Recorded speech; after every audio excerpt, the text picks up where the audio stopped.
Welcome back to my channel. So today we are starting, we are actually continuing the odontogenic tumor, and we had done most of the epithelial benign odontogenic tumor. Now we are moving to epithelial and mesenchymal odontogenic tumor. Before moving there, I will like to tell you about one correction which I had done. So if you see what you have to do, I had in the very first video I had said that this is odontogenic carcinoma, but it's odontogenic carcinosarcoma, the malignant one. So if you have made any notes or something, you can make the correction in this. Moving on, we will start with the mixed epithelial and mesenchymal odontogenic tumor, in which we are starting with ameloblastec fibroma. So what is ameloblastec fibroma? It is a true mixed tumor. Is a relatively uncommon neoplasm of odontogenic origin. Very uncommon it is.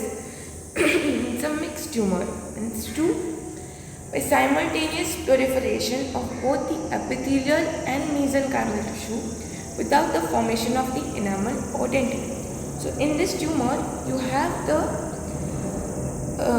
proliferation of the epithelial as well as the mesenchymal tissue, but you do not have formation of the hard tissue, that is enamel or dentin. So there are some schools of thought. One school of thought says that it represents an immature complex odontoma, and if left undisturbed, it will ultimately differentiate into a mature lesion known as ameloblastec fibroadontoma, which we are going to learn in this video as well.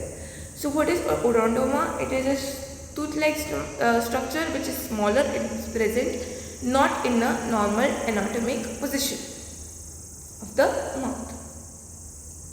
Okay, so it is a odontoma which we are going to learn in the next video. But they say that ameloblastec fibroma is the immature complex of odontoma, and if it is left untreated, it will get transformed into ameloblastec fibroadontoma, which will then get matured into odontoma.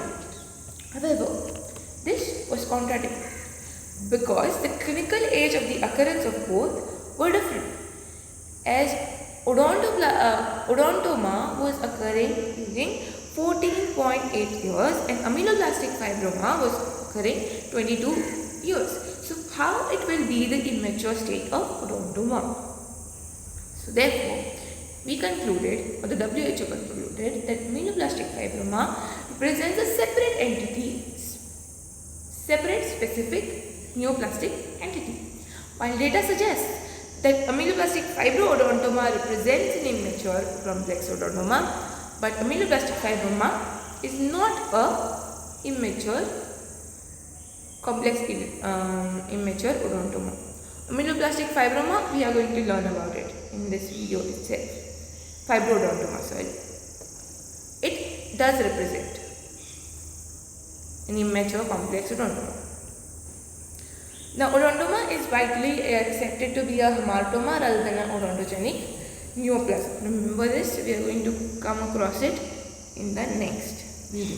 So, these are the clinical features of some ameloblastec fibroma. You can see there is a swelling, very small swelling, or also not clearly visible. And this is the histopathology which we are going to learn. I will tell you now only, but then we will learn it in detail. So, there is connective tissue stroma, which resembles to be of dental papilla, whereas in that you have islands of odontogenic epithelium. Odontogenic epithelium is islands of cells which have the epithelium of dental lamina. Okay, odontogenic epithelium. So clinical features in this, you will see. Here are some of the pictures, but I will tell you the clinical features is the age is 22 years, there is slight male predilection, and the molar region of the mandible is mostly affected, as you can see in this picture, in this, and in this picture. So tumor has slower clinical growth and does not tend to infiltrate between the trabeculae of the bone. So it is relatively slow growing, not as we learned in ameloblast first going and infiltrating into the bone. This does infiltrate, but very rarely because it is very slow. So if it's detected early, you can just stop it from infiltrating. Enlarges by gradual expansion. Here you can see another one over here, and here you can see the expansion of the bone.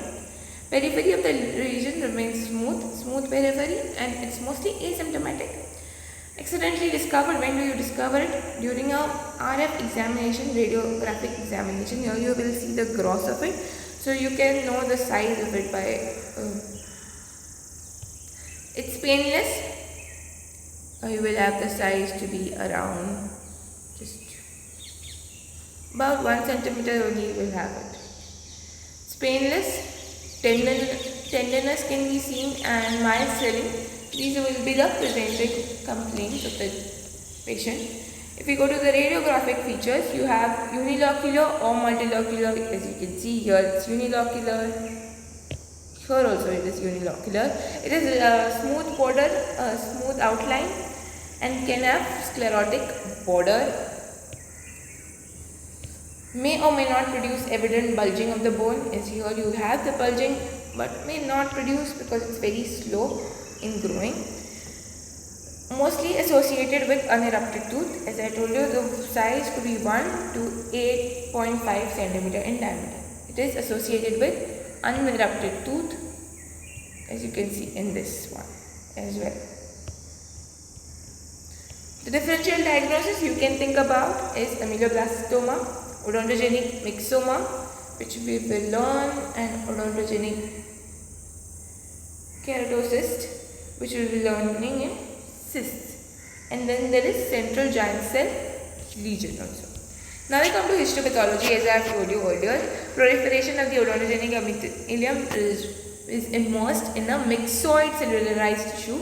This myxoid cellularized tissue is similar to that seen in the dental papilla with different degrees of inductive change. So you will have myxoid tissue like this, and you will have fibroblast, big fibroblast, and fibers intermixed, and in that you will have islands of odontogenic tumors which have gone through different stages of inductive change, but they do not lay any hard tissue without any hard tissue formation. Okay, this is what the histopathology. Here also you will have, and here you will see that the islands are arranged in very different patterns. You will see rays, you will see cords, and then you can also see you don't see rosette-like appearance over here, but in normally you can also see rosette-like appearance, or again you can see cords. So these are the different ways the arrangement of the epithelial islands are: rosettes, long finger-like strands, nests, cords. These epithelium cells are generally of cuboidal or the columnar. So the epithelium cells are either cuboidal or they are columnar type, bear close resemblance to that of the primitive odontogenic epithelium, so the dental lamina. And mitotic activity here is absent, so you will see it's a very slow growing. So the mitotic activity is absent and ciliate reticulum is absent, and occasionally the tumor starts forming with the formation of ciliate reticulum. The tumor islands are found opening in the formation of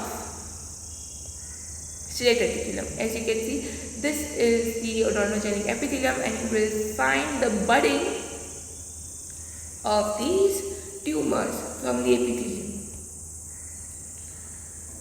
which budding outgrowth arises. Now we come to odontogenic fibrodontoma.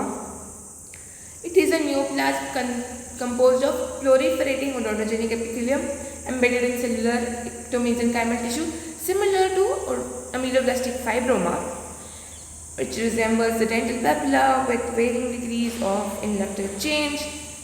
But the difference here is dental hard tissue formation. This one point is to be noted. So WHO says that this is not a different distinct entity, but consider this to be ameloblastix fibroma with hard tissue formation. Okay. Now there are two views regarding the nature. It says it is a true neoplasm that says that with progressive growth it will have significant destruction of the bone and deformity, and the histopathology is similar to that of a developing odontoma. Okay. It cannot always be differentiated from the early stages of odontoma, but here it says the specific entity. But in the second view, it says that ameloblastic fibroma is the immature complex of the odontoma. I told you what is odontoma and we'll learn about it in the next video. The hamartomas rather than a neoplasm. Okay. What are the clinical features of fibrodontoma? Ameloblastic fibrodontoma is again male is slightly more than female affected, and the maxilla and the mandible are equally affected, and impacted tooth it is associated with. The age occurrence is 0.5 to 39 years, 11.5 years in most cases. Okay, it's usually symptomatic. You will have the symptoms in this case. What will you have is swelling and the failure of the tooth eruption where there is this swelling. So here are the radiographic features. It's a well circumscribed lesion. Can you see this lesion? It's presenting as an expentile radiolucency. So you will have a expentile radiolucency in which you will contain either a solitary radio opaque or multiple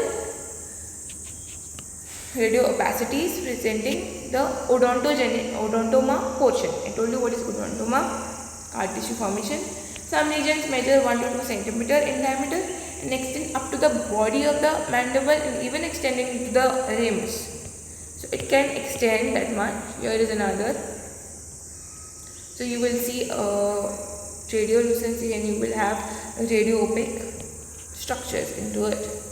So histopathology is similar to that of seen in ameloblastic fibroma.